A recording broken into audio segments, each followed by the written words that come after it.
From Washington, this is VOA News.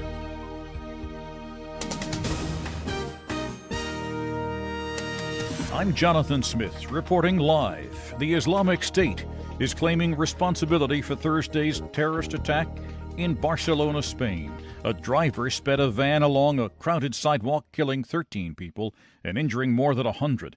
Police in Catalonia say 2 people are in custody, one from Morocco and the other from a Spanish enclave which shares a border with Morocco on the northern coast of Africa.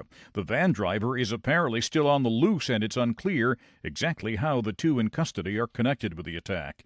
The American Vice President Mike Pence spoke about the attack on Thursday. Whatever inspired today's terror attack, the United States stands ready to assist the people of Spain and find and punish those responsible.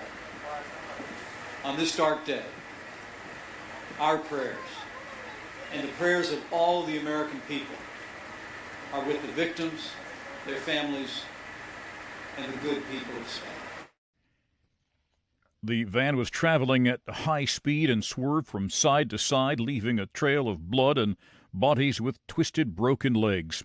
Witnesses say the driver deliberately drove into a pedestrian area that runs down the center of Las Ramblas, a street in Barcelona with shops and cafes popular with locals and tourists. Some witnesses say they saw 2 armed men jump out and disappear into a restaurant. Police arrived almost immediately and quickly shut down the area. They say the driver was trying to kill as many people as possible, but the mayor of Barcelona said the terrorist had failed.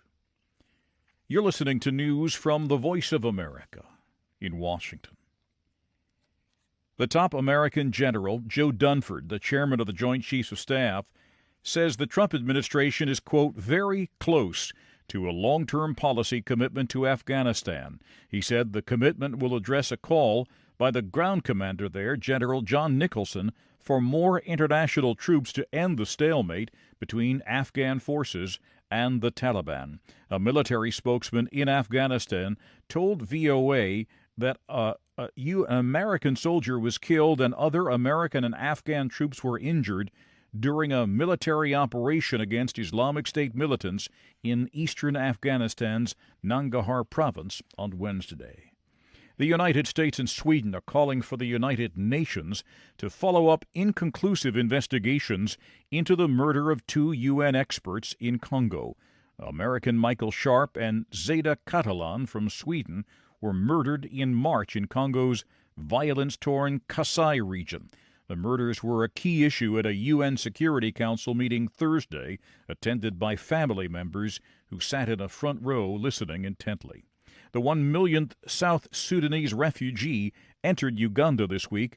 Correspondent Jason Patinkin takes us to the border of northern Uganda, joining some of the new arrivals on their journey to a new life. One by one, they cross into Uganda. They are refugees from South Sudan, escaping a war that has pitted Dinka, Nuer, and Equatorian tribes against each other. We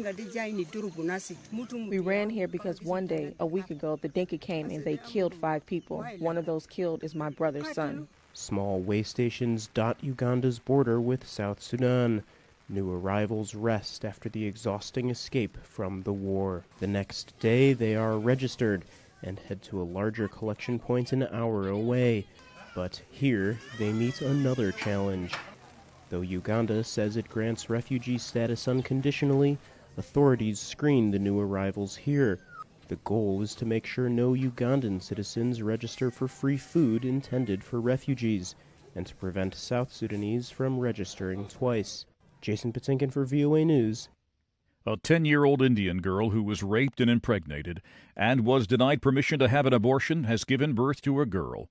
The baby weighed 2.5 kilograms. It was delivered by cesarean section in the northern city of Chandigarh on Thursday. The Indian Supreme Court denied an abortion request a month ago after doctors concluded an abortion was too risky for the girl and the fetus.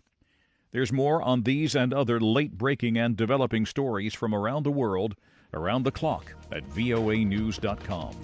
I'm Jonathan Smith in Washington. That's the latest world news from VOA.